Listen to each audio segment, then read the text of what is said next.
Hi, everyone. This is Finding Your Why, a YMCA the North Shore original podcast. My name is Maria Spencer, and today I am joined by Jamie McGrath, our Vice President of Project Management, and David Goodwin, our Executive Director of Housing. Thank you guys for being here today. Thank Thank you you. for having us. Okay, let's just jump right in. So, not many people are aware of the Y's involvement in affordable housing. Can you talk a little bit about affordable housing in the Y of the North Shore? Just like, what locations we have, the populations we serve, stuff like that. Yeah, absolutely. So, well, most people know our Ys for the gyms, swim lessons, summer camps. There's far fewer that actually realize that the YMCA is one of the largest nonprofits in affordable housing. Through our different communities, we have housing in Beverly, Gloucester, Haverhill, and Ipswich. We have a little over 350 housing units that support individuals, families, and older adults. We do have a lot of individual housing that supports single room occupancies, and we also have some family housing. Um, we have a little bit over 500 people that get to call the Y their home. And we're developing every single day to try to bring in more housing into the state of Massachusetts and make sure that there's more affordable units for everyone. So it's great. What are some of the unique features of the affordable housing? Because I personally haven't been in them. I feel like they're way more than what you would expect for, typical affordable housing. Everybody in our housing gets a free Y membership, which is great. All of our units right now, we have individual bathrooms, at least kitchenettes at a minimum, but mostly full kitchens, full bathrooms, full bedrooms. The project that we're actually working on next is the Patillo building. That is our last one where we actually had shared kitchens and shared community space. But we're actually going to be upgrading that. So come October, we're going to be opening that project up and we're going to be expanding from 22 units up to 28. And it's going to include full kitchenettes, full bedrooms. It's definitely a close community that we have, especially in our Patillo building. So we're making sure we keep that family together. So we do have a common room downstairs in the basement. It's something that they've definitely let us know that they're a family and they want to be connected. Yeah, actually, that's a great point because every time now that we're building these new affordable residential units, we're looking to actually make sure that there are just more amenities within the building. And every single one has had a community room since we started building to make sure that the residents can get together and can still build their sense of community within that building. I think JJM, our most recent and our first senior affordable housing property in Gloucester, is my favorite because there's this beautiful courtyard on the outside that we were able to build. And the residents started doing gardens and just sitting out there and having paint sessions and things like that, just to be able to have places not just within their units, but within the building that they can continue to build community because that's all what we love to do at the Y. What kind of services and supports are available to residents living in YMCA affordable housing? Yeah, so I mean, we definitely have a lot of different services and a lot of support. So every building that we are doing going forward, we're going to have a resident service coordinator. That person's basically their role is to be there just to help them with everyday living, help them find resources through Mass Health, through different agencies, different places that people may not know how to reach out to or may not know how to get. Um, we partner with lots of different local organizations. So any type of resource that our residents need, the resident service coordinator is basically there to help them with it. Are they also in charge of, I know sometimes there are events that happen at the affordable housing locations. Is that something they're in charge of as well? Yeah, yep. So in Beverly at Cabot, we have Ruby, who's our SC that works through LifeBridge. She does all of the partnerships, all of the events, even if it's bingo night, movie night, any type of event that we try and do. She organizes that. Um, And then up at JJM, our newest building, we have Lisa, who's our resident service coordinator out of senior care, and she does a lot of the same type of events. She's actually helped them to have a resident committee, which is nice because the residents are actually now kind of giving their voice on what they want and explaining to all the other residents, hey, come be included in this, be a part of our group, and it's just really nice to see. That's so awesome. Yeah, especially again, JJM. It might be like one of my most favorite projects so far because seeing that residential community. My parents are they're older, they're getting in their 60s, and I look at my mom who's home all day long, and I'm like, you need a group to go hang out with, and that's exactly what they've created this group, and they have friends, and they are within our community. And last Thursday we went to walk up Patillo building, and across the windows, if you ever get to walk by our 71 Middle property, they painted all type of Merry Christmas stuff, and there's a tree in the lobby, and That's it just awesome. feels like a home. It doesn't feel like I think that's the stigma with affordable housing is everybody thinks it's just like some rundown property. We don't want our properties to feel like that way. These are people's homes. This is where they live, and we want to build that community. So JJM's secretly one of my favorites.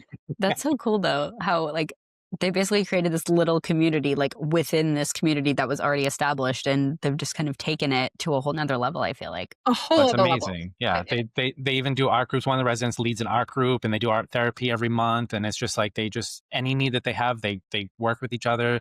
And then you go next door at Patillo when you relocate during construction, you have to move everybody out. But what was really cool is they all were worried about each other and made sure everybody was packed. And um, again, it's not just a home; it's a group of friends. It's a group of people who are living together and making sure that they're building each other up. So I know affordable housing is such an important part of the Y of the North Shore's mission. Given the current state of affordable housing in Massachusetts, how does that kind of intersect with our affordable housing here? As far as the crisis in Massachusetts, I mean, that's our goal is to help build additional units to help more people in our community. I think one area that we're really looking at and really trying to figure out is workforce housing. There isn't a lot of funding for that, and really, what happens is those middle income earners are the ones that can't get affordable housing right now, right? It's so hard to afford housing here, and there isn't a lot of programs for workforce. So that's one that we really are going to be looking at, trying to develop. And I think one area that we haven't tapped into that I think we would love to is charitable giving related to that, because what people don't know is that they can give to the Y and we can invest this funding into new projects, especially I think with workforce housing, because it is so expensive to develop. The more philanthropy we can get to develop that, then the lower the rents can be and the more we can help those middle income earners. So, like Jamie said, I mean, we all know there's a crisis in Massachusetts right now, but when people hear affordable housing, there's a stigma around it. Affordable housing is just general people. I mean, people who have an average income. For example, one person making $68,000 qualifies to live in our housing. And then it goes up from there. If you're a four-person household, you can make $97,000 or less, you'd be qualified for our housing. So that right there, I mean, that's a ton of people that would be included in affordable housing. And not most people understand that. I know recently there's been some issues with SNAP benefits, especially funding around that. As someone who partners with local food banks and especially, needs that support for residents, how did that affect you at all? A lot of our residents are on food stamps, food assistance, the SNAP benefits.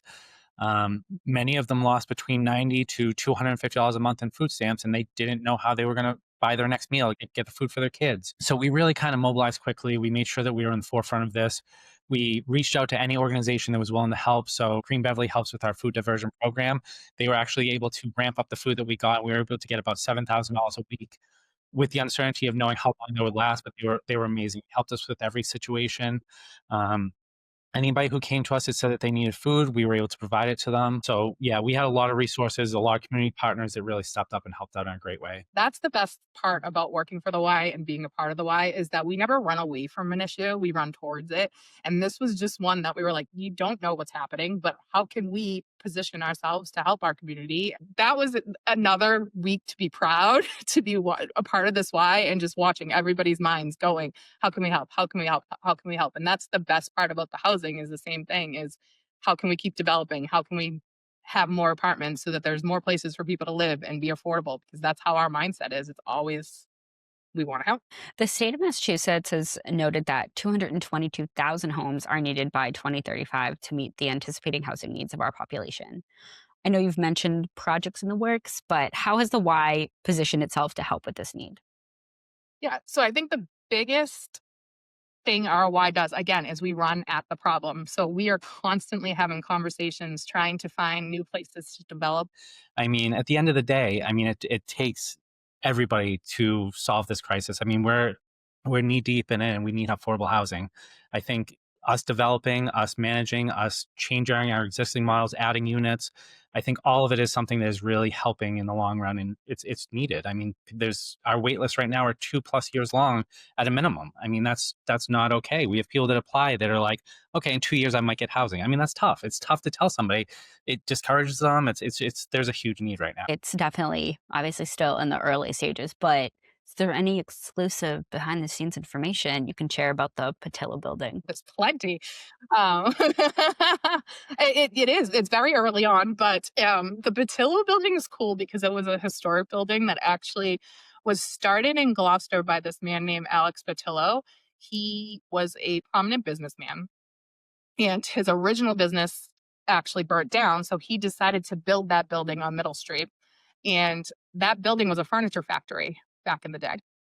So then we acquired it. It was our first ever affordable housing project back in 1994. I think that's the cool part about Patillo is just how it has such a rich history. And now we got to demo everything. Like we get to see the walls, the brick. We saw some crown mold, like the cool historic features Yeah, that, I that bet. some people forget because it's hidden behind a wall. And to know that it was a furniture factory. Now it's about to be home for 29 people is pretty cool. Um, I was gonna say, are you like keeping any of the historical features of the building that you've discovered and like incorporating that into the design? oh yeah. Unfortunately, the building was renovated in the 80s, and I think when in the 80s they pulled a lot of that. But the fact that we found that tin, and then again, you see the brick. That brick's been there for hundreds of years, and even that, just keeping that alone. But if you drive by the property, if you look up, there is a giant, I don't even know what to call it, but you'll see it's a nice historical part of the building that is going to, Overhanging ledge. yes, like it looks like an overhanging ledge, but keeping the features of the outside, when you drive that by that building, it's going to look like the building that it was back when it was a furniture factory. So that part's really neat from a historic perspective. Yeah. And the only thing that's going to be different on the outside of the building is the elevator shaft will go up through the roof, which is well needed because that's actually going to give accessibility to all of the floors of our housing. Right now, it actually only goes up to the second floor. So where we're expanding, we're going to have the elevator go up to the third floor so we can have accessible units on every single floor, which will be great for everybody. Any final thoughts? Anything else you guys would like to share before we wrap up? I just want to say thank you to anybody who's a supporter of affordable housing, helped us in any way, all of our lenders, all of our funders. I mean, it's takes a lot to build a building. It takes a lot to run a building, and we have a lot of support. So I just want to thank everybody for that. I agree with David. It takes a village to build one of these housing units, and then to continue to support them is amazing. And just knowing what the housing team does every single day to keep these units running and make sure that we continue to build community outside. It's outside of our WISE facilities and within these apartment complexes is awesome. On the philanthropic side, we would love donations to figure out how we can do a workforce housing. But again, there's a huge need in that population, and having those philanthropic dollars would totally help us. Great. Well, thank you guys for being here. Really Yeah. appreciate Thanks, it. Maria. Awesome. Bye, guys. Bye.